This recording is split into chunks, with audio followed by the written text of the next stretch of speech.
Shalom semuanya. Bersyukur kepada Tuhan kalau kita bisa bertemu bersama-sama pada siang hari ini di Indonesia dalam acara AFGF Conference. Saya bersyukur kepada Tuhan di tengah situasi yang sepertinya mungkin negatif, tetapi kita bisa berkumpul melalui Zoom. Kita bisa bersama-sama berkumpul belajar dan juga kita bisa bersama-sama memuji Tuhan. Dan hari ini saya juga mengucapkan terima kasih kepada IFGF dan juga panitia yang mempercayakan saya melayani dan sharing pada siang hari ini. Terima kasih juga kepada tim yang melayani bersama-sama, baik tim admin, host, kemudian juga tim IT, yang kita sama-sama melayani semuanya untuk kemuliaan Tuhan. Dan topik yang akan saya sharingkan hari ini itu sangat sehubungan dengan apa yang kita alami hari ini. Kita melihat bahwa situasi hari ini adalah dalam sebuah perubahan dan ketidakpastian karena pandemi COVID-19. Dan bahkan kita juga tidak jelas sampai kapankah ini akan berakhir. Semua kita di seluruh dunia dalam waktu yang singkat mengalami perubahan yang besar dan berbagai kehilangan yang tidak pernah kita pikirkan dan bayangkan sebelumnya. Dan kita semua mengalami goncangan, banyak kehilangan-kehilangan yang terjadi. Dan juga banyak di antara kita yang mungkin mengalami berbagai perasaan karena situasi ini. Ada yang sedih, kehilangan, putus asa, mungkin marah, frustasi, ataupun saya tidak memungkiri banyak di antara kita yang mengalami stres. Satu hal pada saat kita mengalami sedih, kecewa, kemudian juga stres, sebenarnya itu adalah respon yang normal di tengah situasi yang tidak pasti ini. Karena manusia itu sulit pada saat hidup di tengah situasi yang tidak pasti. Kita seperti berada di dalam sebuah lorong yang gelap, tapi kita tidak tahu kapan ujung dari lorong ini. Sehingga banyak di antara kita yang mengalami stres. Nah, bagaimana cara menghadapinya dan mengelolanya? Kita perlu pahami dulu sebenarnya apa itu stres. Seringkali kita dengan mudah bilang bahwa saya stres. Oh, dia stres. Nah, apa itu stres? Stres adalah sebenarnya reaksi atau respon seseorang saat menghadapi sebuah perubahan, tekanan, dan ancaman. Ataupun stres itu terjadi saat ada tuntutan yang dialami lebih besar daripada kemampuan seseorang untuk mengatasinya. Jadi bayangkan perubahan saat ini, kehilangan yang terjadi, berapa banyak stres di dalam setiap kita. Anak-anak kehilangan rutinitas, anak-anak kehilangan bertemu dengan teman-temannya, anak-anak kehilangan berlari-lari, mungkin di playground. Kemudian ada yang kehilangan pekerjaan. Ini adalah perubahan. Kemudian kita juga hidup di dalam ancaman. Tidak tahu sampai kapan ini terselesaikan. Nah, seringkali kita berpikir stres itu adalah hal yang negatif. Tetapi tidak semua stres itu negatif. Sebenarnya stres itu bisa menjadi sebuah dorongan atau motivasi bagi setiap kita. Saya mau share screen ya. Oke, tidak semua stres itu bersifat negatif. Kita melihat di sini ada distress dan ada eustress. Yang pertama, apa itu eustress? Eustress itu adalah positif atau healthy stress. Dikatakan stres positif karena stres ini dapat membantu untuk memunculkan inspirasi, kemudian motivasi, dan bisa meningkatkan kinerja, sehingga kita lebih produktif, lebih kreatif, dan banyak melakukan hal-hal yang lebih positif. Sebagai contoh, saat kita pertama kali dipercayakan mungkin untuk public speaking, kita stres karena itu sesuatu yang baru. Kemudian kita takut gagal. Nah, karena stres, karena takut gagal, maka kita mempersiapkan dengan baik, kita menggunakan semua potensi kita untuk mengusahakan mengeluarkan yang terbaik. Dan juga akhirnya kita lebih kreatif, karena kita ingin mempersiapkan yang terbaik. Contohnya seorang anak, takut ujian, stres karena takut gagal. Ini adalah stres yang positif.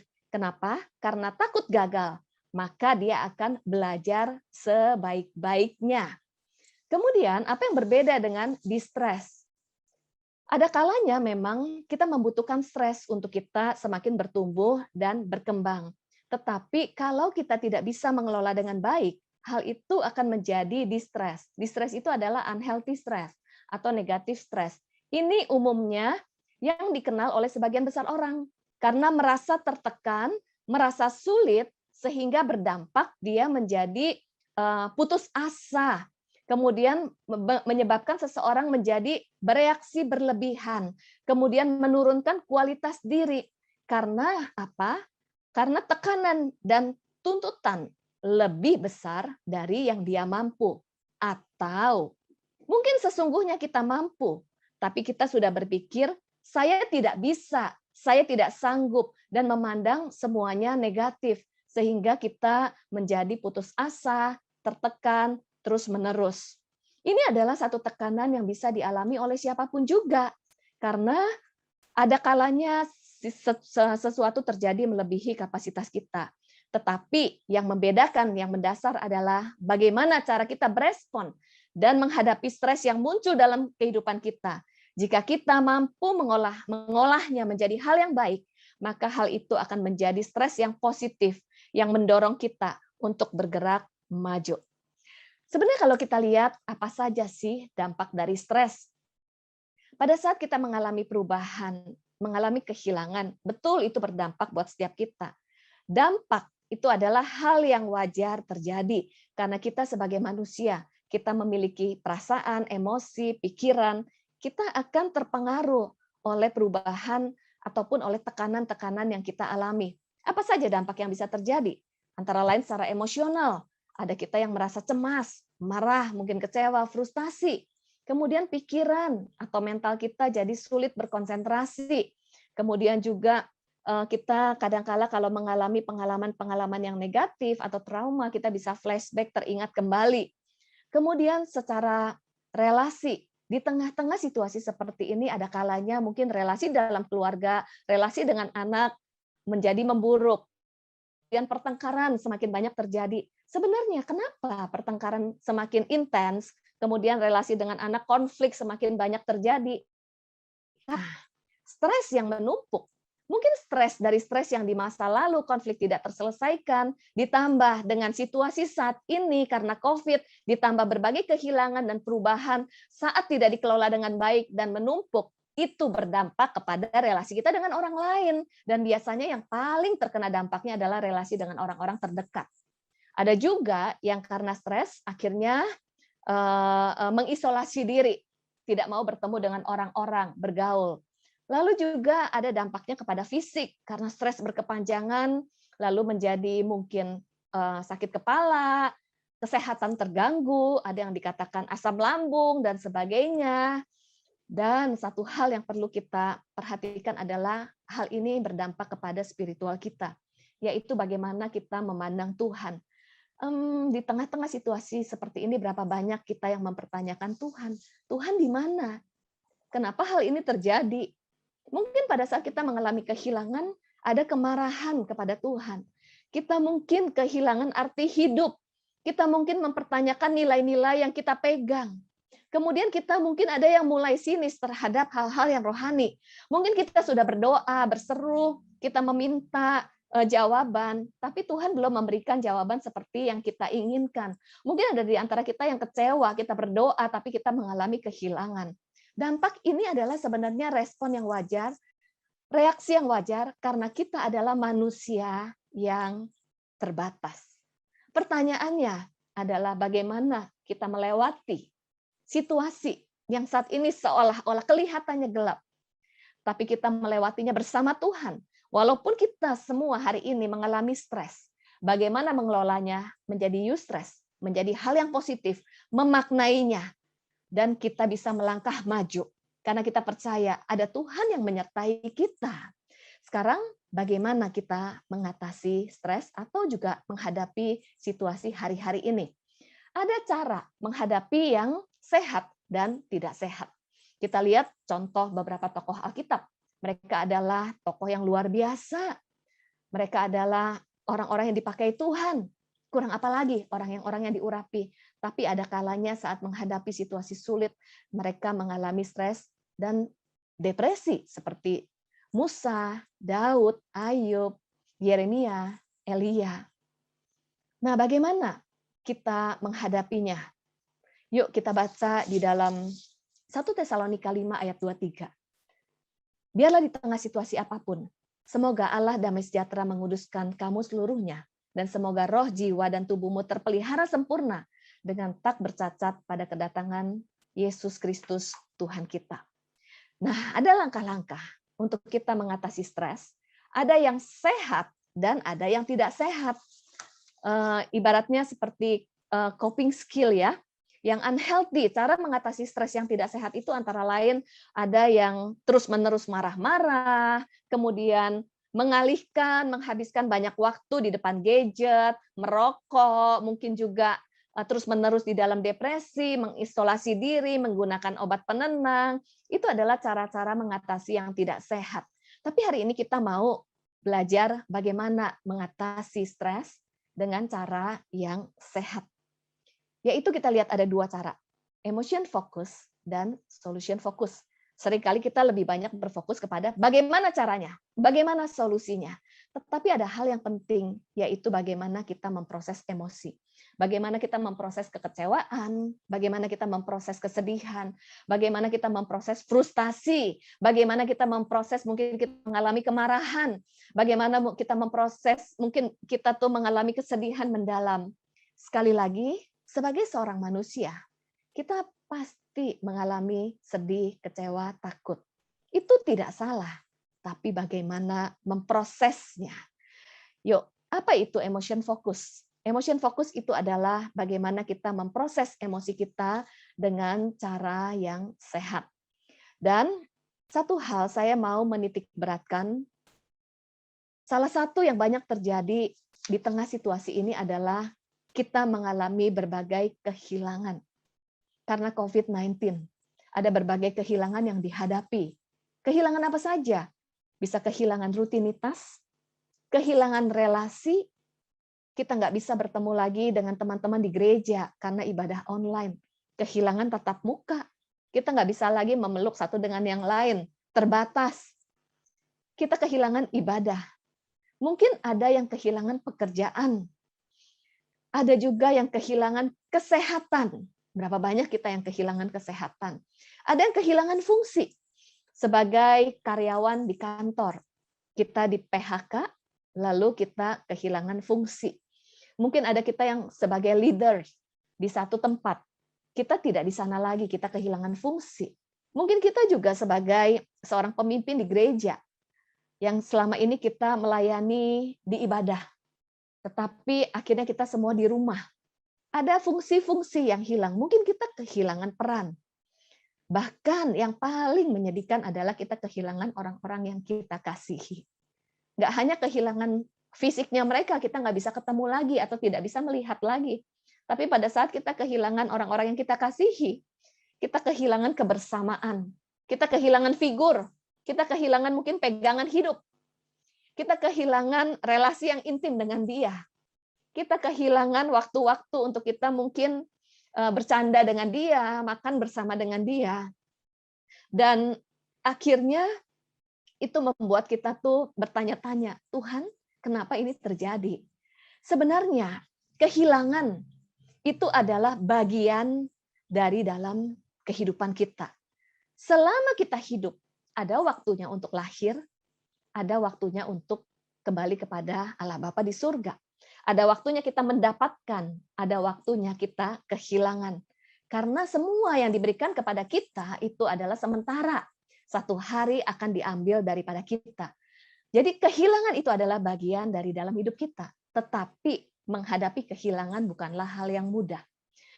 Kehilangan adalah keadaan seseorang, keadaan kita berpisah dengan sesuatu. Sesuatu itu bisa berupa benda, yang kita bersama dengan benda tersebut, atau berpisah dengan seseorang yang kita hidup bersama dengan dia. Yang dulu ada menjadi tidak ada. Dan pada saat kita mengalami kehilangan, respon dari kehilangan itu adalah sedih dan berduka cita.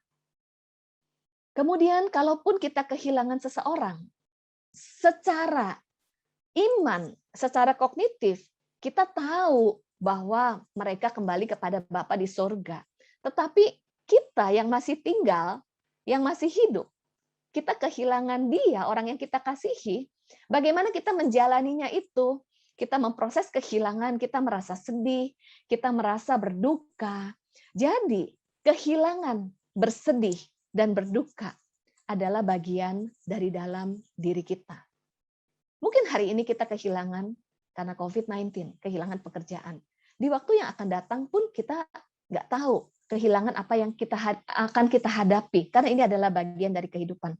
Pertanyaannya, bagaimana kita menjalaninya dan menghadapinya. Dan satu hal, pada saat kita menghadapi kehilangan, sebenarnya ada proses yang perlu kita jalani bersama-sama, yaitu dikatakan grieving, berduka, atau kita mengizinkan diri kita sedih. Kesedihan itu adalah respon emosional saat sesuatu yang penting dari dalam hidup kita hilang. Semakin yang penting itu, semakin kita attach. Dan semakin penting, dan ada ikatan emosional, saat itu hilang, kita semakin berduka. Nah, untuk berduka, itu kita perlu mengizinkan diri kita berduka, dan perlu waktu mengizinkan diri kita untuk grieving. Saya mau menggambarkan proses grieving. Ibaratnya proses grieving itu, perjalanan grieving itu melewati 3 desa. Desa pertama, kita lihat ya di sini, desa pertama berupa penyangkalan, kemarahan. Kemudian ada desa kedua. Desa kedua itu adalah perasaan putus asa, sedih yang mendalam. Kemudian desa yang ketiga adalah awal atau permulaan hidup yang baru. Proses grieving itu adalah melewati desa 1, desa 2, dan desa 3. Berduka membutuhkan waktu, sehingga kita perlu mengambil waktu untuk grieving. Kita melihat apa yang terjadi di desa 1. Di sini ada gambar tulisan krisis. Krisis itu adalah saat kita mengalami kehilangan, mungkin kehilangan pekerjaan, atau kita sakit, atau kita kehilangan seseorang yang kita kasihi. Saat kita mengalami krisis di desa 1 itu, kita seperti tidak percaya. Apakah benar ini terjadi? Apakah benar Tuhan izinkan? Kenapa? Kita mulai mempertanyakan. Lalu ada muncul perasaan-perasaan yang muncul di hati kita, seperti mungkin marah, kecewa. Seperti saya kehilangan mama dan papa saya sekitar 15 tahun yang lalu. Pada saat papa dan mama dipanggil Tuhan, saya tahu mereka bersama dengan Allah Bapa di sorga. Tetapi saat itu saya belum mengerti proses grieving. Saya bilang, saya harus kuat. Saya harus kuat. Betul, kita harus kuat. Saya harus kuat. Lalu tapi di hati saya ada perasaan marah, kecewa, takut, bagaimana masa depan saya, kemudian gimana nanti saya nggak ketemu papa dan mama. Lalu yang saya lakukan adalah, dari desa 1, saya langsung loncat ke desa 3, saya move on. Dengan menggunakan jembatan yang salah. Apa yang saya lakukan? Saya menyibukkan diri, saya menghindari untuk saya memproses duka cita. Saya menghindari rasa sakit saya karena kehilangan. Saya melarikan diri dengan menggunakan jembatan yang salah, menyibukkan diri, cepat-cepat langsung terlibat di dalam pelayanan, mengabaikan semua perasaan, tanpa sadar semua perasaan dan emosi itu saya pendam di dalam tangki hati saya, dan saya membawa bagasi emosi yang berisi kemarahan, kekecewaan, kesedihan kepada siapa? Kepada situasi, kepada Tuhan, kepada orang yang meninggalkan saya. Tetapi itu akhirnya membawa masalah bagi saya di kemudian hari. Menghambat ada masalah-masalah psikologi. Kelihatannya move on dengan cepat, tapi saya tidak memproses emosi. Sebenarnya, it's okay kok kalau kita mengalami kesedihan. Ini adalah mengizinkan diri kita untuk grieving di desa 2. Kelihatannya situasinya menurun. Kita sedih di desa 2 itu artinya apa? Kita mengekspresikan perasaan kita kepada Tuhan. Kemudian juga kalau kita perlu menangis, kita mengizinkan diri kita menangis. Kita mengingat kebersamaan kita bersama dengan orang yang kita kasihi. Kemudian mungkin kita bertanya-tanya kepada Tuhan, apa? Kenapa? Lalu mau bilang, Tuhan saya marah. Kenapa Tuhan tidak menjawab doa saya? Nah, 3 minggu yang lalu saya kehilangan koko angkat saya karena COVID. Dan saya mengambil waktu untuk grieving. saya marah, saya bilang sama Koko, kenapa kamu nggak bilang bahwa kamu itu sakit dan sebagainya. Nah, untuk kita ada di desa 2, itu kita perlu mengizinkan diri kita untuk grieving. Dan grieving ini ibaratnya adalah kita menyesuaikan diri kehidupan kita tanpa dia lagi yang bersama dengan kita. Pada saat kita move on, kita ini menjadi pribadi yang berbeda karena ada sesuatu yang kita sudah lepaskan dan kita relakan. Jadi proses grieving ini adalah proses melepas apa yang hilang. Kita sedih karena ada sesuatu yang hilang. Dan pada saat kita menangis, air mata itu, saat kita mengeluarkan air mata itu diberikan Tuhan untuk kita mengeluarkan stres negatif, untuk membersihkan stres negatif. Saat kita mengizinkan diri kita menangis, tubuh kita ini mengeluarkan hormon endorfin yang membersihkan stres negatif, membersihkan racun-racun negatif yang ada dalam tangki emosi kita, dan melepas apa yang hilang, kemudian membuat kita melangkah untuk maju. Dan pada saat kita mengizinkan diri kita grieving, lalu kita akan menuju kepada desa 3, yaitu desa permulaan baru, tetapi kita sudah melepas apa yang hilang. Kalau kita tidak mengizinkan proses grieving, kita menggunakan jembatan yang salah. Kelihatannya kita memulai hidup yang baru, tapi kita membawa bagasi emosi, kemarahan, semuanya masih kita bawa terpendam dalam hati kita, dan itu sebenarnya akan menghambat kita di kemudian hari. Nah, mungkin hari ini kita akan mendengarkan sebuah kesaksian dari Regina yang mengalami kehilangan. Dan sebelum itu saya akan sharingkan bahwa proses grieving ini ada di dalam sebuah pasal di Mazmur 13. Kita melihat ada kitab ratapan, kita melihat Daud, 2/3 dari Mazmur Daud isinya adalah bagaimana Daud mengekspresikan perasaannya kepada Tuhan apa adanya. Mengatakan, Tuhan, kenapa engkau meninggalkan aku? Berapa lama lagi kau lupakan aku terus-menerus? Kalau kita lihat dari Mazmur 13 ini adalah Mazmur yang berisi doa yang lengkap. Ada 5 bagian. Apa saja? Daud memanggil nama Tuhan. Kemudian yang kedua, Daud mengekspresikan perasaannya. Kenapa? Kenapa? Saya khawatir Tuhan. Mengekspresikan apa adanya seperti anak kepada Bapa di surga.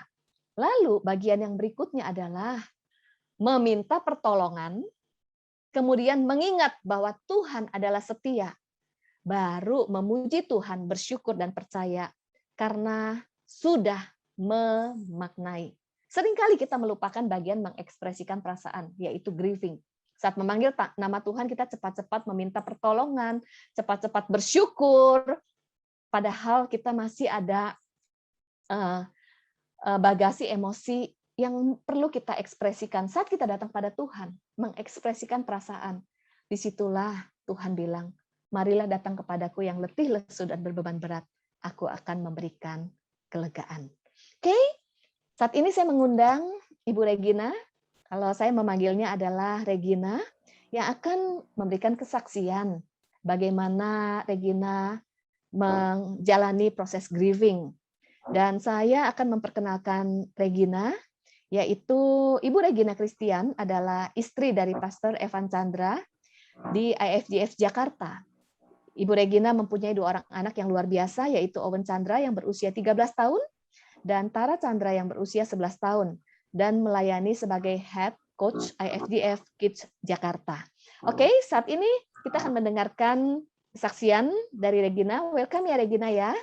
Senang sekali bertemu dengan Regina dan melayani bersama-sama siang hari ini. Mungkin Regina boleh cerita pengalaman kehilangan yang Regina alami di situasi karena COVID-19 ini. Ya, jadi dalam 6 bulan ini saya kehilangan 2 sosok ayah ya. Yang pertama waktu di bulan Desember, pas banget hari wedding anniversary saya, papi mertua saya itu harus operasi. Dan ya dia nggak make it, akhirnya tanggal pas hari Natal itu papi mertua saya pergi. Dan 6 bulan kemudian, kira-kira bulan Juni tengah-tengah, papa saya kena COVID, yang akhirnya papa juga nggak make it gitu ya. Kita nggak sangka banget karena dari awal papa masuk itu kondisinya nggak terlalu mengkhawatirkan gitu, masih bisa ngomong, masih bisa jalan, bisa makan, bisa marah-marah, malah minta pulang dari rumah sakit gitu. Tapi tiba-tiba ternyata drop gitu. Aku marah gitu. Tuhan, it's not supposed to be this way gitu. Kok Tuhan tolonginnya setengah-setengah sih? Mungkin kalau ada yang sadar gitu, waktu bulan Juni itu tingkat COVID di Jakarta itu yang lagi tinggi-tingginya banget. Papa sempat ngantri di UGD untuk dapat kamar itu 2 hari. Tapi Tuhan bantuin gitu, sampai akhirnya kita bisa dapat kamar. Lalu pas ketika kita cari donor plasma, Tuhan juga bantuin. Aku marah gitu, maksudnya kenapa Tuhan kok bantunya setengah-setengah gitu, nggak sampai akhir gitu. Dari awal udah dibantuin cari kamar, dibantuin donor plasma, tapi kenapa nggak disembuhin juga gitu. Ya mungkin itu ya kehilangan yang saya alami. Oke, saya mau mengucapkan turut bersimpati dan berduka cita. Tuhan menguatkan ya. Oke, nah mungkin saya mau menanyakan pada saat mengalami kehilangan, emosi atau perasaan apa saja yang ada di dalam hati Regina? Perasaan-perasaan. Kayaknya campur aduk banget ya, mungkin antara sedih, marah, kecewa, hopeless kali ya, maksudnya Sedih. as a human, this is the best that we can do gitu. Udah serahin semuanya Tuhan, tapi Tuhan kok begini gitu endingnya. Mungkin juga nyesel. Kayaknya Oke. di dalam itu berat banget, sesek gitu. Banget. Sesek ya. Iya. Oke. Juga Oke. Nah, yang mau ditanyakan adalah menyesal karena apa? Terus marah kepada siapa? mungkin yang paling aku seselin one thing ya.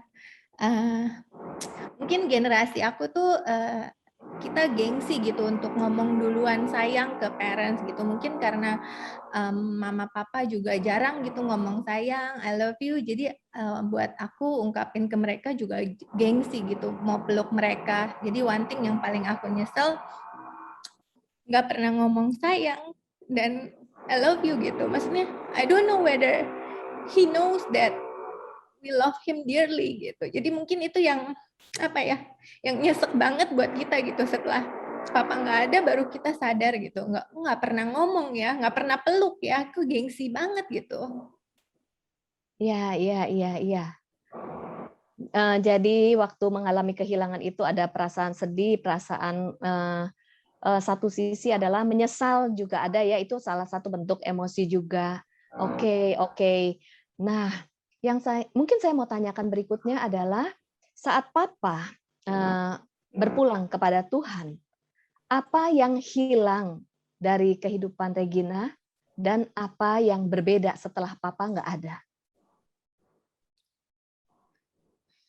Mungkin sosok kali ya, life will never be the same again gitu. Maksudnya kalau biasa kita pulang ke rumah orang tua, he is always there gitu. Papa nggak banyak ngomong, tapi ya he is always there. Jadi kehilangan banget sosok mungkin tokoh my rock gitu kan, yang selalu support kita.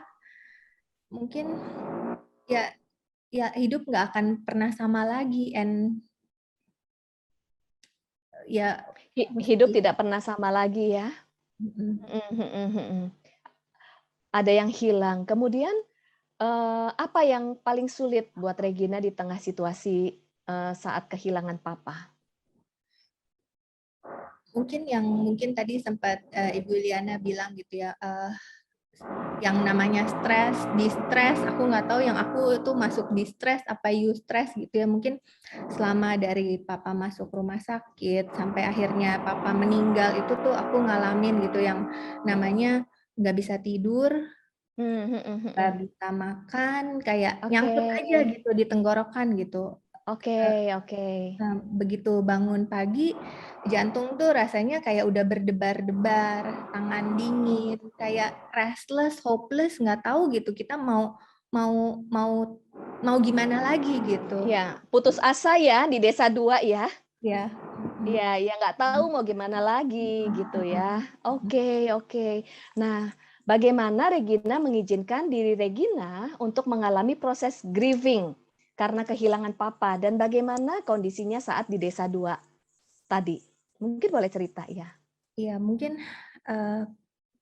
bulan-bulan kemarin itu benar-benar berat karena sehabis kita kremasi papa, kita juga terkena COVID gitu. Jadi Oke. antara nangis sambil capek, sambil mikirin anak-anak dan suami, kondisi. Jadi apa ya, mungkin yang aku lakuin proses grieving, kita cari-cari foto-foto zaman dulu, bongkar-bongkar handphone, bongkar-bongkar foto album dari zaman saya kecil, kirim ke WhatsApp grup keluarga, kita ngobrolin, maksudnya oh ini ya waktu papa di sini, ngobrol sama anak-anak juga, ini grandpa waktu foto di sini, ini happy ya grandpa jarang senyum kalau foto, ya ngomongin terus sih, kita ngobrol, kita ketawa bareng sambil nangis juga, sambil doa bareng juga. Oke, oke, mengizinkan bersama-sama dengan anggota keluarga, ngobrol bareng, mengingat, terus kalau sedih mengizinkan sedih, nangis bareng, menikmati kenangan-kenangan bersama eh, pada saat bersama dengan mereka. Dan pada saat menikmati kenangan itu, mengingat kenangan-kenangan bersama dengan mereka itu kan membawa satu kedukaan karena eh, kita masih mengasihi mereka, tapi kita nggak bisa mencurahkan kasih kita lagi karena mereka nggak ada. Dan itu benar-benar painful sekali ya. Ya, kemudian mungkin yang saya boleh tanyakan adalah di saat-saat itu, bentuk support seperti apa yang sangat menolong Regina pada saat sedang berada di Desa 2? Aku bersyukur banget gitu. Mungkin kalau zaman dulu seperti yang mungkin Ibu Riana alamin juga waktu kehilangan orang tua, maksudnya harus kuat gitu, jangan diingat-ingat gitu. Tapi aku bersyukur teman-teman, leader di sekeliling aku itu, you don't have to be okay, you can Oke. grieve, you can cry gitu, you don't have to pretend to be strong, and it's okay to take time to grieve and cry gitu. Benar-benar apa ya, mereka kirimin makanan yang banyak banget, dia bilang nangis boleh ya Re, tapi jangan lupa makan ya, tetap jaga kesehatan, take your take as much time as you need to grieve. Mungkin itu yang nolong aku banget, karena ya yang nggak tahu mau disalurinnya bagaimana lagi gitu. Iya. Oke, oke. Justru di situasi seperti ini, yang menolong itu adalah justru teman-teman yang bilang, "It's okay kok kalau kamu sedih, take your time. Kalau kamu tuh, butuh waktu untuk, menangis, tidak perlu pretend untuk, to be strong." Dan, ambil waktu dan empati dari teman-teman itu sangat menolong ya. Sekali Bu. Oke, jadi support system itu sangat membantu, support system yang empati, memahami, mengizinkan kita untuk grieving, dan itu membantu kita untuk menjalani proses tersebut. Betul ya betul ya Regina ya? Oke, nah sekarang yang saya mau tanya, Regina ini sekarang menurut Regina ini ada di desa berapa nih? Di posisi yang mana? Desa 1, desa 2, atau desa 3? Kalau ditanya saya di desa mana, mungkin saya juga nggak tahu kali ya. Maksudnya dibanding bulan lalu, ya udah lebih mendingan, udah nggak terlalu nangis gimana lagi, udah mulai bisa makan lagi, bisa tidur juga. Tapi time to time, kalau kemarin mimpi bangun ya saya nangis lagi. Atau kalau nonton film Korea ada tentang tokoh papa gitu, keinget nangis lagi. Jadi di desa mana saya juga nggak tahu Bu. Oke, oke, oke.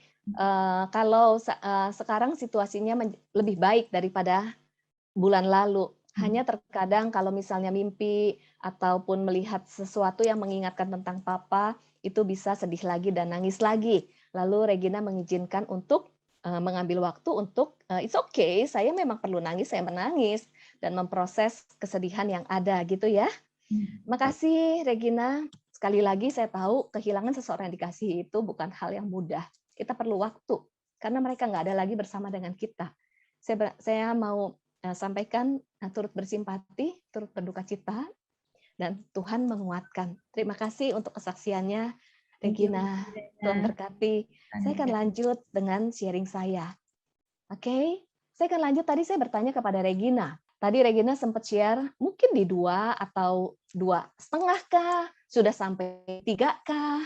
Nah, untuk seseorang yang mengalami kehilangan karena kematian, itu bisa membutuhkan waktu paling cepat 6 bulan dari desa 1 dan di desa 2 untuk bisa menuju ke desa 3 itu paling cepat 6 bulan. Tetapi bukan berarti 6 bulan terus-menerus menangis, lalu tidak memperhatikan diri sendiri. Tadi Regina menyampaikan bahwa it's okay, kamu butuh waktu untuk mungkin sedih, tapi ingat-ingat ya, jaga kesehatan. Nah, tetap perlu keseimbangan. Tapi mengizinkan untuk memproses emosi. 6 bulan. Bahkan ada yang bisa mencapai 1,5 tahun untuk bisa move on ke desa 3. Dan kalaupun sesudah di desa 3, ada kalanya kita bisa kembali ke desa 1, ke desa 3, ke desa 2, kadang-kadang misalnya pada saat kita menghadapi atau ulang tahun orang tersebut, atau hari kematian orang tersebut, atau kita pergi ke tempat-tempat tertentu yang mengingatkan tentang dia, maka kita bisa marah lagi, mungkin bisa sedih lagi, but it's okay. Pada saat kita marah atau sedih, kita proses lagi emosi. Bagaimana memproses emosi di desa 2? Kita ngomong sama Tuhan, akui, jujur dengan perasaan kita. Tuhan, saya sedih karena saya nggak ketemu dia lagi. Saya masih ada perasaan marah. Akui, ungkapkan kepada Tuhan, dan izinkan kita untuk grieving. Tetapi satu hal, apa yang membedakan grieving kita dengan orang-orang yang tidak mengenal Tuhan? Karena kita percaya, walaupun hari ini kita kehilangan, satu hari nanti kita akan bertemu kembali. Karena kita punya pengharapan di dalam Kristus. Nah, ini adalah salah satu bagaimana memproses emosi, yaitu grieving. Kemudian, langkah berikutnya, kalau tadi adalah emotion focus, setelah memproses emosi, barulah kita mencari cara-cara atau solusi dari hal-hal yang kita hadapi, yaitu solution focus. Bagaimana solusinya atas situasi yang terjadi? Untuk mencari solusi ini artinya adalah membuat rencana, tindakan untuk mengatasi masalah yang kita hadapi. Bisa membuat rencana, bisa membuat prioritas ulang, bisa mencari dukungan orang lain, atau bisa juga penyesuaian. Karena manusia itu adalah makhluk yang sebenarnya bisa menyesuaikan diri dengan baik. Dan sekarang kita lihat ya, kita sering mengatakan new normal. New normal itu adalah situasi walaupun belum berubah, tetapi kita bisa menyesuaikan diri terhadap situasi yang berbeda. Kemudian juga solution focus itu juga berarti dalam hal kita tuh accept. Apa yang perlu kita terima? Kita perlu memahami bahwa di dalam kehidupan kita ada hal-hal yang di dalam kontrol dan ada hal-hal yang di luar kontrol kita. Kita perlu membedakan. Kita nggak bisa mengendalikan hal-hal yang ada di luar kontrol kita. Apa saja hal-hal yang di luar kontrol kita? Antara lain, kenapa Tuhan izinkan COVID-19 ini terjadi? Kenapa kita mengalami kehilangan? Itu di luar kontrol. Sampai kapankah COVID ini akan selesai? Semuanya itu di luar kontrol kita. Apa yang kita lakukan terhadap hal-hal di luar kontrol? Kita menyerahkan kepada Tuhan. Karena kita tidak bisa memegang kendali hal-hal yang ada di luar kontrol. Kemudian pada saat kita menyerahkan kepada Tuhan, kita juga belajar mempercayai bahwa kehidupan kita ada di dalam kendali Tuhan. Ibaratnya kita seperti naik pesawat, mengalami turbulensi, tetapi kita mempercayai hidup kita kepada pilot yang akan membawa kita kepada destinasi, ke tempat tujuan. Saat ini mungkin kita berada di dalam turbulensi yang kuat karena COVID-19 ini. karena kehilangan yang ada. Tapi kita punya pilot yang hidup. Kita punya pilot, yaitu Allah yang berkuasa. Kita punya pilot yang akan membawa kehidupan kita kepada destiny yang sudah Dia tetapkan. Dan kita punya pilot yang dimana kita bisa merasa aman bersama dengan Dia. Dan bagaimana caranya? Yaitu kita mempercayai hati Bapa kita. Karena Bapa kita itu adalah Bapa yang mengasihi. Kemudian juga kita mempercayai bahwa Tuhan turut bekerja untuk mendatangkan segala sesuatu bagi mereka yang mengasihi Dia, untuk mendatangkan kebaikan. Yang sering kita tidak pahami adalah kenapa, dan kenapa. Nah, disinilah kita belajar bahwa ada hikmat Tuhan yang tidak terselami. Di dalam Ulangan 29 ayat 29 menuliskan, ada hal-hal yang tersembunyi bagi Tuhan.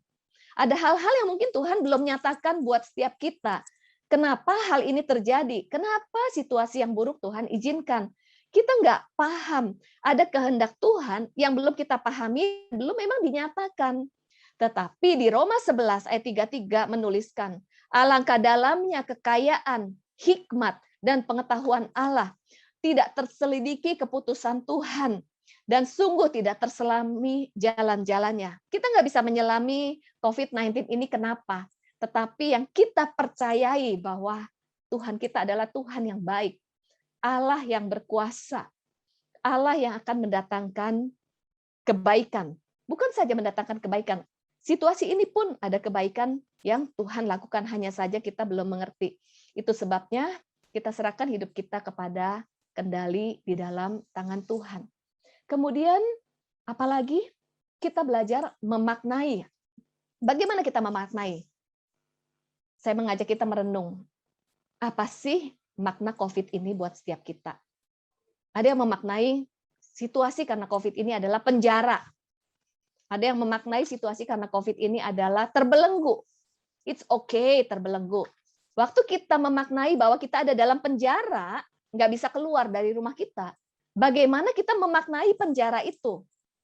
Ada pemaknaan yang membangun, tapi ada pemaknaan yang melumpuhkan. Kalau kita tahu kita terpenjara, oke, hari ini terpenjara. Oke, penjara ini membuat saya tidak bisa apa-apa lagi. Penjara ini membuat saya tidak bisa move on. Penjara ini tidak bisa membuat saya tuh berkreasi, berkreativitas. Maka kita akan menjadi lumpuh dan terus-menerus stres.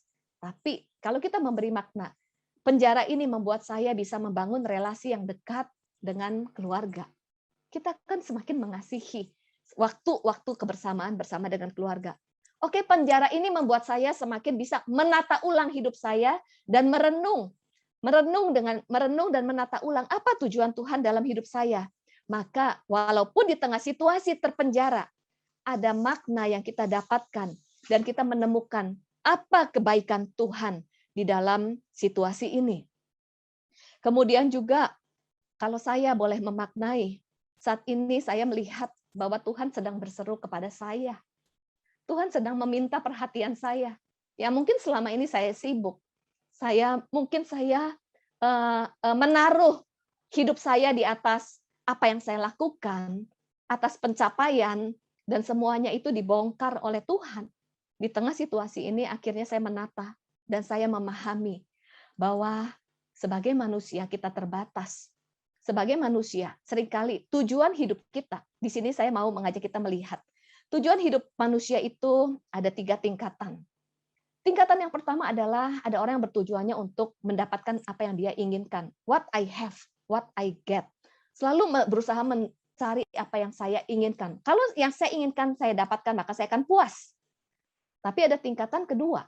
Bukan mendapatkan yang saya inginkan baru saya puas, tetapi saya membangun sesuatu. Build something, good life. Status kah? Achievement kah? Kemudian apa kata orang?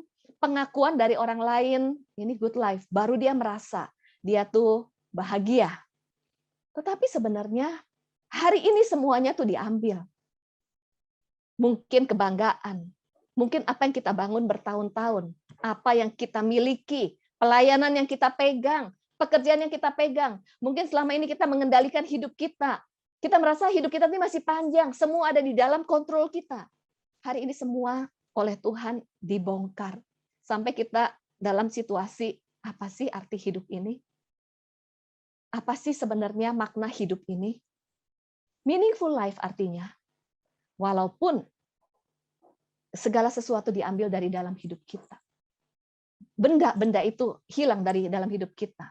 Walaupun kita mengalami pengalaman yang negatif, kita menemukan makna, lalu kita bisa berbagi kepada orang lain. Supaya apa? Melalui pengalaman kita bersama dengan Tuhan, baik yang positif dan negatif, kita bisa sharing kepada orang lain. Dan orang lain menemukan Kristus melalui bagaimana perjalanan kehidupan kita bersama dengan Tuhan. Bukan berdasarkan apa yang kita miliki, bukan berdasarkan pencapaian, tapi bagaimana kita melewati situasi dan berbagai musim kehidupan kita, mendapat maknanya bersama dengan Tuhan. Dan kita bisa melewatinya, kita berbagi. Maka orang-orang yang belum mengenal Kristus bisa melihat Kristus melalui bagaimana kita berjalan bersama dengan Tuhan. Inilah yang Tuhan mau. Biarlah di tengah situasi saat-saat ini, saya juga berdoa untuk Bapak, Ibu, Saudara yang mengalami kehilangan, butuh kekuatan.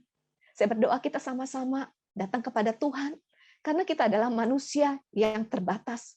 Tapi kalau hari ini kita masih hidup, diberikan anugerah, bagaimana kita menjalani kehidupan kita yang meaningful, bermakna, untuk kemuliaannya, untuk menceritakan kasih Tuhan. Itu sebenarnya destiny yang Tuhan mau dalam hidup kita, menjadi alat Tuhan, membawa jiwa-jiwa bagi Tuhan. Sekali lagi saya mau sampaikan, tidak ada luka yang sia-sia dalam hidup kita. Tidak ada pengalaman negatif yang Tuhan izinkan yang sia-sia dalam hidup kita. Biar kita berdoa, Tuhan walaupun saya nggak mengerti, yang saya percayai dengan iman, Tuhan Allah Bapa, Allah yang baik. Dan saya mau melihat dari sisi apa yang Tuhan mau saya lakukan untuk menjadi pribadi yang Tuhan inginkan.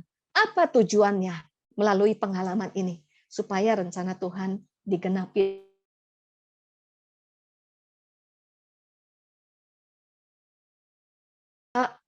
Berjalan di dalam rencana Tuhan, menggenapi panggilan dan rencana Tuhan dalam hidup kita, kita perlu support system. Seperti tadi Regina sharing bahwa ternyata support dari teman-teman itu sangat menguatkan. Yuk marilah jangan pernah sendiri, kita bergandengan tangan. Kita datang kepada Tuhan, kita bangun komitmen yang baru. Mungkin selama ini kita mengendalikan kehidupan kita. Mungkin selama ini kita berbangga atas pencapaian, apa yang kita miliki. Tapi hari ini kita datang sama Tuhan. Tuhan, ini saya. Pakailah segala keberadaan saya untuk bisa memuliakan nama Tuhan. Saya mau mengajak kita mengambil saat teduh dan kita merenungkan kasih Tuhan. Kita juga mau merenung setiap firman Tuhan yang kita dapatkan siang hari ini. Yuk, saya mengajak kita menundukkan kepala selama 2 menit. Mungkin ada yang hari-hari ini mengalami kehilangan. Mungkin ada yang merasa, Tuhan, saya nggak kuat lagi. Tapi hari ini Tuhan ada di tengah-tengah kita. Ekspresikan perasaan kita, akui. Tuhan ada, dan Tuhan bilang, marilah datang kepadaku yang letih, lesu, dan berbeban berat. Tuhan mau memberikan kelegaan. Tetapi seringkali kita memegang semuanya itu di dalam kendali kita. Biarlah siang hari ini kita datang sama Tuhan. Tuhan, ini saya. Saya nggak sanggup. Saya nggak mampu dengan kekuatan saya sendiri. Saya membutuhkan Engkau. Mari kita datang kepada Tuhan. Akui segala keberadaan kita. Tuhan, kami datang kepadamu, Tuhan. Kami mengakui bahwa seringkali kami berfokus pada rencana kami sendiri dan hasil akhir yang kami inginkan. Tapi hari ini kami percaya bahwa rencanamu yang terbaik. Karena kami memiliki Allah Bapa yang mengasihi kami, yang sudah mati di kayu salib untuk menebus kami. Terima kasih untuk anugerah kehidupan Tuhan. Kami juga hari ini meyakini bahwa hikmat-Mu tidak terselami.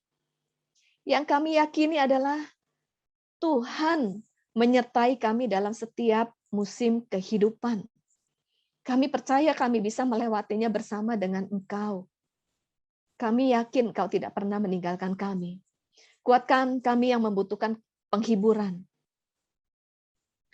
Tuhan, kami mau memiliki komitmen yang baru.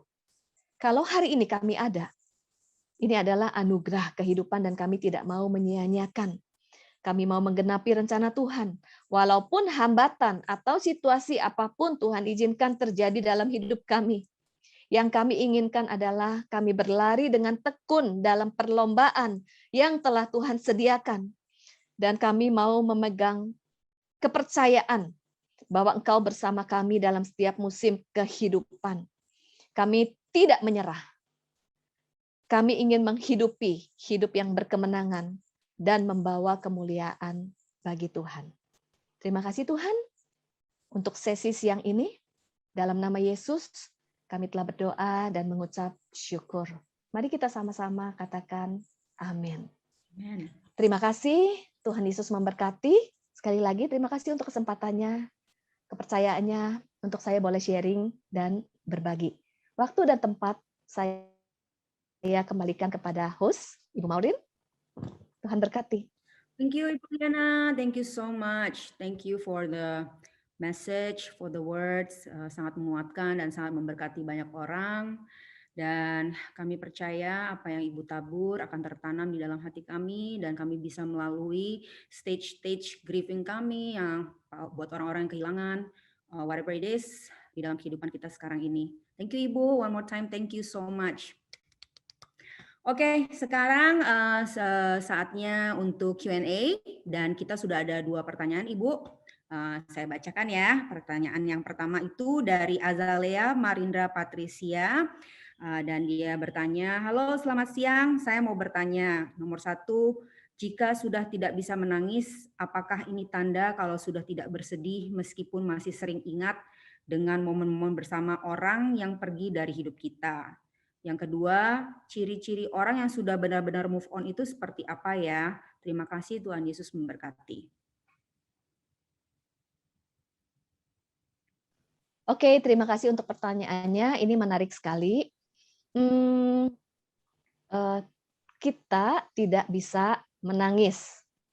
Nah, kita perlu membedakan antara memang kita sudah memprosesnya atau kita ini terbiasa memendam emosi dan perasaan. Ada perbedaan antara emosi dan perasaan. Artinya apa? Emosi itu adalah respon terhadap situasi atau pengalaman di dalam kehidupan kita. Saat kita mengalami pengalaman positif, kita bahagia, kita senang, kita bersukacita. Saat mengalami pengalaman yang negatif, emosi kita bisa sedih, bisa kecewa, bisa marah, kemudian bisa merasa bersalah, bisa menyesal. Tetapi seringkali karena sejak kecil kita tanpa sadar dilatih untuk memendam emosi, untuk menyangkal emosi, kamu jangan sedih, kamu jangan marah, kamu jangan kecewa. Lalu akhirnya kita terbiasa memendam dan mematikan perasaan kita. Sehingga kita tidak bisa merasa sedih, tidak bisa merasa marah lagi, tidak bisa merasakan apa emosi-emosi yang ada dalam hati kita. Ada bahkan yang jadi tidak bisa menangis lagi, ada yang bahkan tidak tahu kapan dia marah, kapan dia sedih, kapan dia cemas. Artinya, perasaan itu adalah bagaimana kita bisa merasakan emosi apa saja yang ada di dalam hati kita. Dan kita bisa mematikan perasaan kita menjadi numb atau mati rasa. Justru itu hal yang tidak baik. Kalau kita mati rasa, artinya kita menjadi tumpul secara emosi. Kita nggak tahu kapan sedih, kapan nangis, kita nggak bisa nangis lagi. Ada satu kesaksian belum lama, satu hari pernah papanya dipanggil Tuhan. Lalu dia mematikan perasaannya dan dia cepat-cepat mengabaikan perasaannya, move on, karena dia tidak mau mengingat-ingat dan dia menganggap kalau mengingat lagi itu kembali kepada kesedihan dan membuat dia nggak bisa move on. Dan akhirnya sampai hari ini kalau mendengar tentang kematian dan sebagainya, biasa aja, biasa aja. Nah, jadi yang bisa cek kita tidak bisa menangis karena apa? Itu kita sendiri refleksi. Apakah kita terbiasa mematikan perasaan, mengabaikan emosi, karena apa? Terlatih dari kecil. Atau memang kita sudah berproses dan kita sudah move on. Bagi yang pertama, bagaimana caranya kalau kita tuh sudah terbiasa memendam emosi? Kita perlu mulai ambil waktu untuk kita bisa aware. Jadi seseorang yang istilahnya kita sering dengar ya, kecerdasan emosi itu adalah seseorang yang dia tahu apa yang ada di dalam hatinya, kapan dia marah, kapan dia sedih, dan dia mengakui kepada Tuhan, minimal jujur pada diri sendiri dan jujur kepada Tuhan, saya ini merasa apa? Saya merasa sedih, merasa marah, merasa kecewa, merasa bahagiakah? Ini penting sekali. Lalu ambil waktu. Entah kalau kita sedih, kita menangis, kita mau menulis jurnal juga nggak apa-apa. Dan salah satu memproses grieving itu adalah yang cukup efektif adalah saya menulis surat kepada seseorang yang pergi dari saya. Itu akan memproses, mungkin ada penyesalan, ada yang mau kita sampaikan, kita mau mengungkapkan perasaan kita nggak sempat bilang I love you, nulis. Walaupun surat itu tidak diberikan kepada dia, kita mau buang, it's okay, tapi kita tidak menyimpan semuanya di dalam bagasi emosi. Oke. Ini bagaimana kita memproses emosi. Lalu jawabannya, kapankah kita sudah move on? Artinya apa? Kita benar-benar bisa mengingat pengalaman, kenangan bersama dengan dia. Benar-benar mengingat bagaimana saat-saat bersama dengan dia dan saat-saat kehilangan, dan kita juga bisa merasakan waktu kehilangan itu apa saja yang berbeda. Nah, waktu mengingat dan merasakan, tentunya kadang masih ada sedih, atau kadang ada tersenyum. Yang penting emosi kita bukan tumpul ya, bukan tumpul. Nah, waktu kita mengingat, kita sudah tidak dikuasai lagi dengan kesedihan yang mendalam, karena sudah berproses, lalu ditambah dengan pemaknaan. Itu yang penting, memaknai. Memaknai itu misalnya setelah kehilangan mama dan papa, misalnya saya memaknai bahwa kehidupan itu sementara. Jadi selama saya masih bersama dengan anak-anak, kalau bisa mengekspresikan kasih, ekspresikan kepada mungkin om dan tante dan yang masih ada bersama-sama dengan kita. Jadi saya menggunakan waktu dengan baik, itu memaknai. Lalu setelah itu juga saya memaknai ternyata kesehatan itu perlu dijaga ya. Kalau tidak dijaga dengan baik, kalau sakit itu ternyata ini biaya dan sebagainya. Jadi akhirnya itu menolong saya, oke saya jaga makan, saya jaga kesehatan dari sekarang, itu memaknai. Lalu juga dengan memaknainya lagi apa? Misal saya punya 5 orang adik, saya anak paling besar, saya memaknai saya akan istilahnya, oke papa, mama, saya akan jaga adik saya baik-baik. Nah ini memaknai gitu. Jadi temukan pemaknaan itu. Dan pemaknaan itu yang akan membuat kita di desa 3, kita punya alasan yang kuat untuk kita memulai perjalanan yang baru, walaupun tidak bersama dengan dia. Ada alasan yang kuat dan kita melihat hope di depan kita. Dan itu akan membuat kita menjadi ada kekuatan internal. Jadi setiap permasalahan sebenarnya itu bisa menjadi berkat atau bisa membuat kita lumpuh. Karena setiap permasalahan sebenarnya ada kekuatan internal yang Tuhan sedang bangun. Nah itu perlu temukan di dalam diri kita, apa nih maknanya? Apa maksud Tuhan? Tetapi untuk menemukan makna ini kita perlu memproses emosi dulu. Kalau emosi tidak diproses, kita akan membawa bagasi emosi ini sepanjang hidup kita. Demikian semoga menjawab ya. Tuhan berkati. Thank you untuk jawabannya. Ini ada beberapa pertanyaan lagi. Ada mungkin 2 pertanyaan yang saya bisa gabung jadi 1, tapi ini kita jawab nomor 2 dulu ya. Hai Miss, mau tanya bagaimana kita tuh kan kalau kehilangan itu masih boleh bersemuka sama Tuhan. Mungkin murka kali ya. Masih boleh percaya Tuhan, sebab saya sendiri kalau ada hal begitu saya tidak tahan. Saya terus menyalahkan Tuhan dan juga menyalahkan diri sendiri. Oke, makasih. I feel you. Saya mau bilang, and hug from. Ya, pada saat seperti itu, apa sih yang ada dalam hati kita? Waktu Papa dan Mama dipanggil Tuhan, beda 3 tahun. Tetapi ada kejadian yang mirip, yang sama. Yaitu Mama dipanggil Tuhan waktu saya baru melahirkan. Anak saya masih baby, 40 hari kemudian adik saya menikah. Demikian juga Papa, waktu adik saya melahirkan dan adik saya yang lain akan menikah di tengah-tengah. Di situ saya marah. Tapi saya nggak berani saya simpan kemarahan saya bertahun-tahun. Lalu saya sebenarnya mengalami delay grieving. Jadi grieving saya itu terlambat.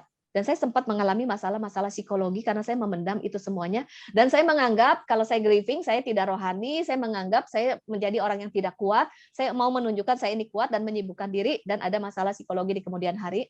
Lalu grieving saya terlambat. Saya grieving dengan cara seperti tadi. Seperti tadi yang ngobrol-ngobrol saya dengan Regina. Akui perasaan, lalu menuliskan apa yang hilang. Apa yang hilang? Lalu saya bilang sama Tuhan, Tuhan saya hilang A, hilang kebersamaan, hilang kalau weekend nggak bisa sama-sama lagi. Itu saya tulis apa yang hilang, dan itu painful banget loh waktu menulis apa yang hilang. Tapi ada satu yang saya nggak berani, yaitu saya mengungkapkan isi hati saya kepada Tuhan. Padahal di sini ada kemarahan. Apa yang ada dalam hati? Oke. Saya sudah melayani, berdoa, tapi kok Tuhan nggak jawab? Mama udah berdoa, tapi kok Tuhan nggak jawab? Dan akhirnya saya ambil waktu loh, delay grieving. Saya mau mengungkapkan perasaan saya kepada Tuhan apa adanya. Waktu saya mengungkapkan itu, saya bilang, Tuhan kurang kerjaan ya?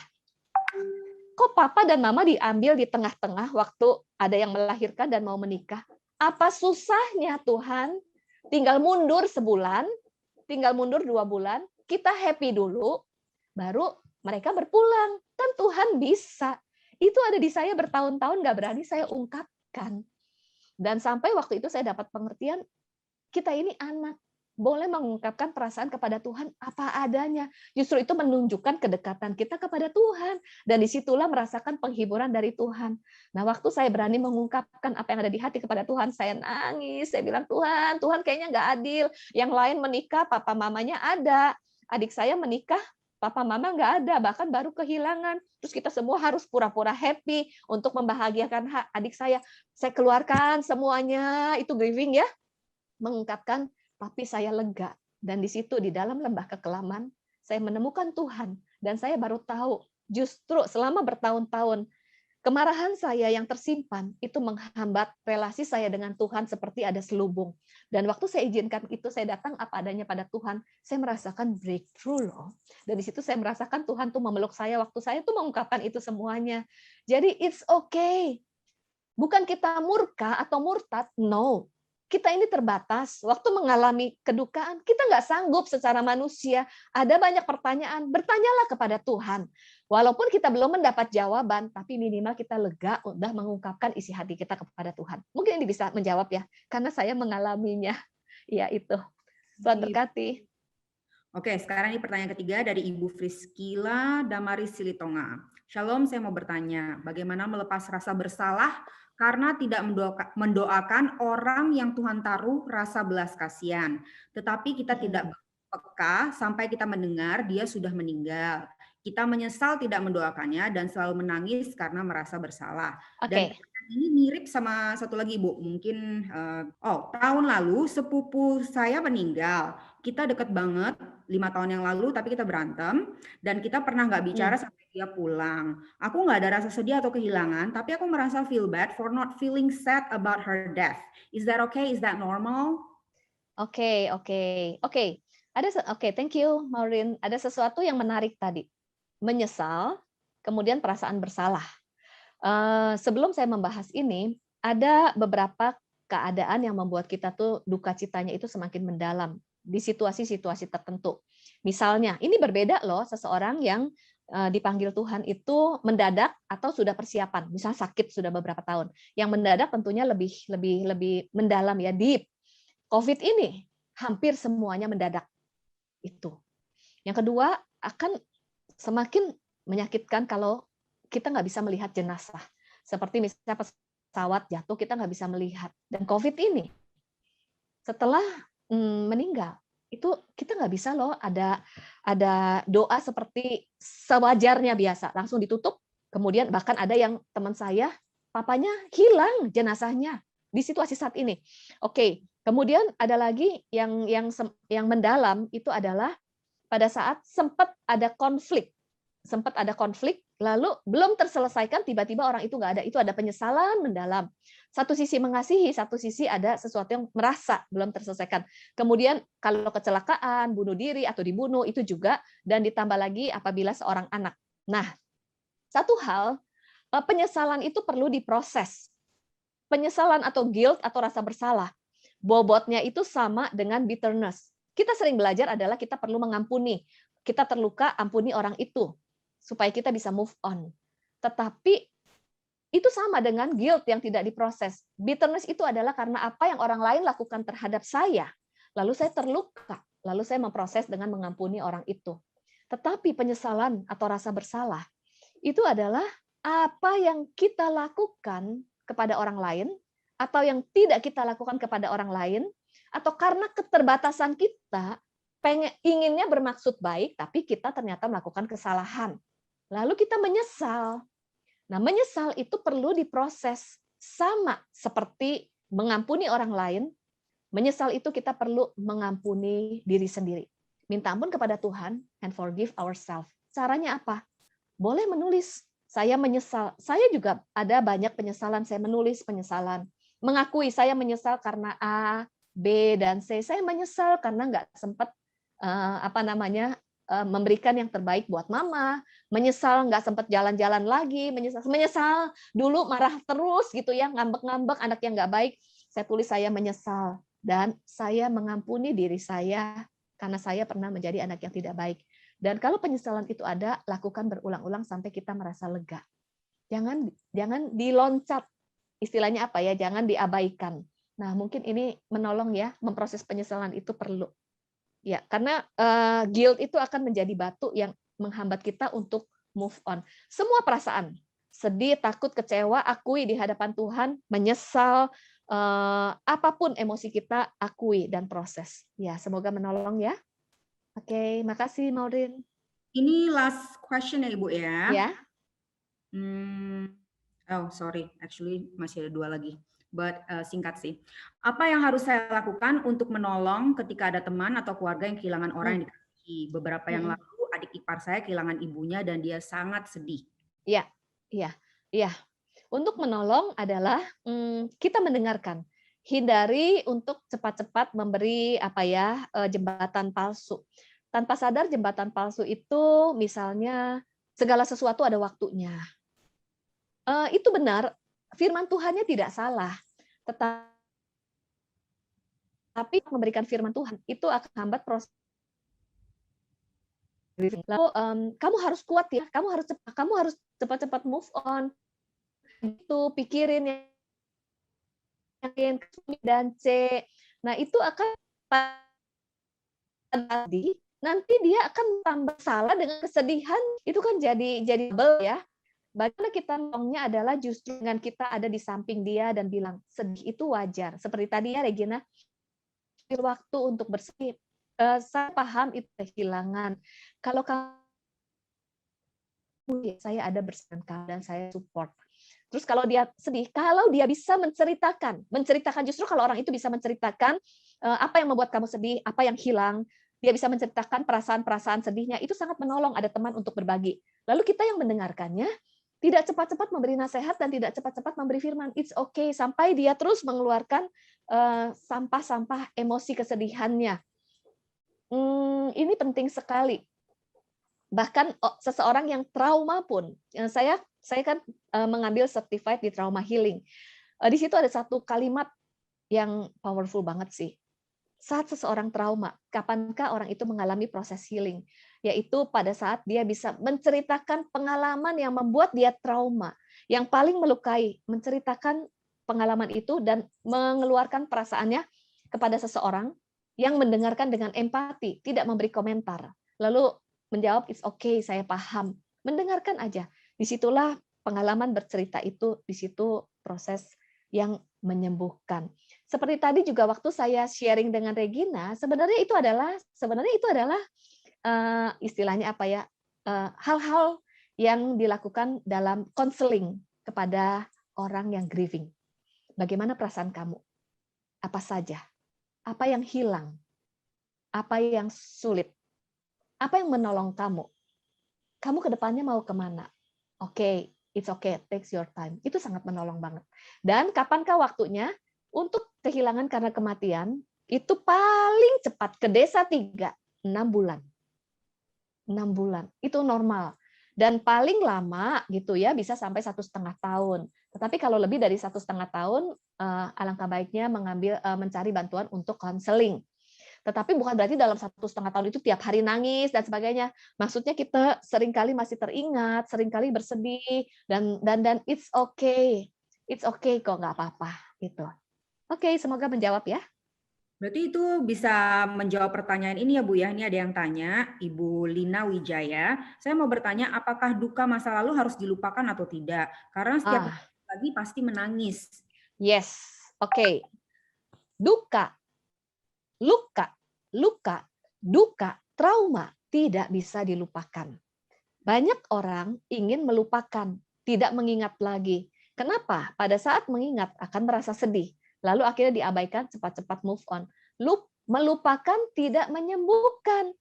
Melupakan bisa jadi kita denial, tidak memprosesnya. Untuk menyembuhkan, kita perlu mengingat kembali dan tahu persis apa yang membuat kita sedih, apa yang membuat kita terluka. Lalu mengingat, kemudian kita akui perasaan kita, akui di hadapan Tuhan. Kemudian kalau ada orang lain yang berkontribusi, misalnya contohnya, waktu Mama dipanggil Tuhan, saya marah sama siapa? Dokter. Salah diagnosa, padahal belum tentu salah diagnosa, salah obat, sembarangan cepet-cepet kasih tahu Mama, jadi Mama tuh sedih dan jadi drop. Itu kan saya ada kemarahan. Dan setiap kemarahan itu, Tuhan saya marah kepada dokter, tapi saya mau mengampuni. Dokter itu salah diagnosa atau tidak, saya mau mengampuni. Saya juga mau mengampuni diri saya sendiri. Saya juga kesal terhadap seseorang ada. Dan menurut saya dia berkontribusi terhadap Mama, padahal belum tentu. Namanya marah sama siapapun bisa jadi salah ya. Dia bilang, saya memaafkan orang itu. Saya marah, tapi saya memaafkan. Nah, itu penting banget, memproses perasaan kita. Yang masa lalu juga. Lalu setelah memprosesnya, dengan cara yang tadi mengakui perasaan, kalau ada yang perlu diampuni, ampuni. Kalau perlu mengampuni diri sendiri, ampuni diri sendiri, lalu memaknai. Memaknai penting ya. Apa makna dari pengalaman ini? Tuhan bicara apa? Pengalaman apa?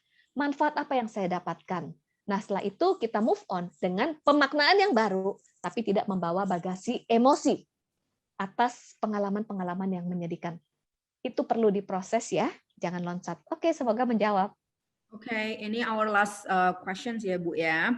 Ada 2 pertanyaan lumayan mirip. Satu tentang suami. Laki-laki kan biasanya lebih tidak mengungkapkan perasaan mereka ya. Lalu yang satu lagi tentang dirinya sebagai ibu dan mami. Intinya adalah how to share our grief with our spouse since he really deal with his emotions. How to let them know that grieving is normal and not overreacting. Oke. Yes. Pada saat kita sharing tentang grieving kita, bisa dengan orang terdekat, atau kalau misalnya orang terdekat kita, misalnya dengan kita sharing, dia menjadi overreaction ya, dan di satu sisi dia membutuhkan kita tuh kuat, mungkin dia ingin melihat kita kuat. Berarti mungkin kita istilahnya orang tersebut membutuhkan penguatan dari kita. Gimana caranya? Kita itu perlu butuh teman loh, yang bisa menjadi pendengar. Misalnya mungkin kepada pasangan, kepada anak kita, kalau kita ingin mencurahkan sampai sedalam-dalamnya, lalu nanti anak kita menjadi tambah kaget gitu ya. Kita ketemu dulu dengan itu dia pentingnya support system. Ketemu dengan teman, kita bisa grieving apa adanya, lalu pada saat kita bersama dengan anak atau bersama dengan pasangan, kita lebih siap karena kita sudah memproses dulu ya. Lalu ibaratnya gini, kalau kita mau menolong anak-anak dan menolong pasangan, kita seperti naik pesawat, oksigennya turun, kita menolong diri kita sendiri dulu. Dan untuk menolong diri kita sendiri, bisa sendiri, tapi seringkali butuh support system. Lalu setelah kita sudah memproses, walaupun belum tuntas, tapi it's okay. Waktu anak kita sedih atau pasangan kita sedih, kita bisa bilang, it's okay kok. Kamu sedih. Saya ada di sini juga mendampingi kamu. Saya juga merasa sedih. Bilang sama anak-anak juga, it's okay kamu sedih, apa yang kamu mau ceritain? Kamu bisa ceritain kepada mama, perasaan kamu gimana, apa yang hilang, kita bisa bantu. kita berproses, kita juga menolong mereka berproses. Kalaupun kita menangis sama-sama, kita oke. Tetapi pada saat kita mau menopang, kita tentunya perlu memproses diri kita sendiri dulu, kita cari teman support system. Mungkin ini bisa menolong ya. Ya, mungkin alangkah baiknya anak kita, pasangan kita juga punya support system yang memang berespon dengan yang sama, yang bisa berempati, bisa mensupport, dan disitulah pentingnya saudara seiman. Kita perlu the power of others. Semoga menolong dan menjawab. Makasih ya untuk pertanyaannya dan antusiasnya. I know, ini sebenarnya masih ada nih Bu, kita masih punya waktu nggak ya? Actually until 14.55, kita masih ada 5 menit. Ibu mau menjawab lagi pertanyaan mungkin? Dengan Boleh? senang hati. Lagi ya. Oke, ini dari Dionisia. Mama saya sudah berpulang dari tahun 2013 dan saya masih merasa menyesal dan berduka karena semasa dia hidup saya selalu abai kepadanya, bahkan sejak balita. Orang tua saya bercerai dan saya lebih memilih ikut bapak. Saya merasa bersalah sampai sekarang. Apa yang harus saya lakukan agar berdamai dengan perasaan bersalah dan kehilangan untuk mama tersebut? Oke, ya. Saya bisa paham sekali, bisa paham. Ada seseorang yang berdukanya itu 10 tahun, 20 tahun setelah kejadian tersebut. Itu namanya delayed grieving. It's okay, yang penting pada saat kita tahu, kita ambil waktu untuk mulai berproses. Bagaimana caranya? Kalau membutuhkan kita bisa mencari konselor, atau kalau membutuhkan kita bisa ketemu teman bicara. Gitu ya, teman bicara yang seperti apa? Yang mendengarkan. Mulai dari mana mulainya? Ataupun kita bisa mulai dari diri kita sendiri. Dari mana mulainya? Yang pertama, yang paling simpel adalah kita menulis surat untuk dia loh. Kita menulis surat untuk mama, atau kita menulis surat untuk papa. Isinya apa? Kita bisa bilang, I'm sorry. I'm sorry. Please forgive me. I love you. And thank you. 4 hal itu. I'm sorry. Please forgive me. I love you. And thank you. 4 hal itu kita tulis surat kepada mereka. Apa aja yang kita mau tuangkan, kita tulis. Di situ kan semua bentuk yang kita mau ungkapkan ya. Itu yang pertama. Lalu kita menulis lagi apa yang hilang. Tuliskan. Baik, grieving-nya itu berarti grieving waktu kematian mama, ditambah grieving karena tadi kalau nggak salah perceraian orang tua ya. Atau perpisahan orang tua ya, kalau saya tidak salah mendengar. Orang tuanya bercerai. Ya, pengalaman luka masa lalu, kehilangan, mungkin kita juga pernah ada harapan yang tidak terpenuhi, mungkin juga kita pernah dibully, itu kan painful banget dan terpendam. Itu perlu grieving loh. Kehilangan masa anak-anak, kehilangan kepercayaan, mungkin kehilangan teman yang sangat membuat kita tuh kehilangan atau perpindahan dari satu kota ke kota lain, itu kan ada penyesuaian dan itu sebenarnya perlu memproses emosi, dan itu semua alangkah baiknya kalau bisa kita proses satu demi satu. Dengan menceritakan bagaimana perasaan kita saat mengalami pengalaman tersebut. Cerita pada siapa? Sama teman atau kita menulis. Saya mengalami ini, saya sedih. Nah, waktu hati kita berproses, jangan diabaikan, kita ikuti saja, mau menulis apa saja, mau menggambar, yang penting mengeluarkan perasaan kita dan juga mengeluarkan kepada Tuhan. Itu proses grieving. Poinnya ya, mengekspresikan perasaan. Dan bisa jadi satu kejadian, kita bisa berulang-ulang sampai kita lega dan tuntas. Takes your time. Oke, semoga ini menjawab. Thank you so much, Ibu. I think our time is up. And sekali lagi, saya mewakili panitia mengucapkan terima kasih sekali untuk pelayanannya Ibu Iliana. Dan untuk merangkum semuanya, I think yang terutama adalah it's okay not to be okay ya Bu ya. Zaman dulu kan orang bilang, harus kuat, harus gini, harus gitu. Pada kenyataannya, it's not good to skip grieving process. And then grieving itu takes time, jadi beda-beda juga waktunya setiap orang, tidak akan sama, tapi yang pasti we will get through this, karena kita punya Tuhan yang dahsyat. Amin. Oke. Para peserta, thank you so much untuk sudah join di workshop kali ini. It's not supposed to be this way. Mudah-mudahan apa yang disampaikan oleh Ibu Iliana bisa memberkati kalian semua dan bisa equip kalian untuk go through whatever you guys going through right now and in the future maybe. And untuk semuanya, setelah selesai acara dari sini, bisa leave the Zoom and then gabung kepada main acara. So I think this is it, and thank you very much, everybody. Thank you ya, Maureen, Regina, semua tim dan peserta, Pastor Jimmy, Pastor Jenny. Terima kasih untuk kepercayaannya. Tuhan memberkati ya. Sampai jumpa.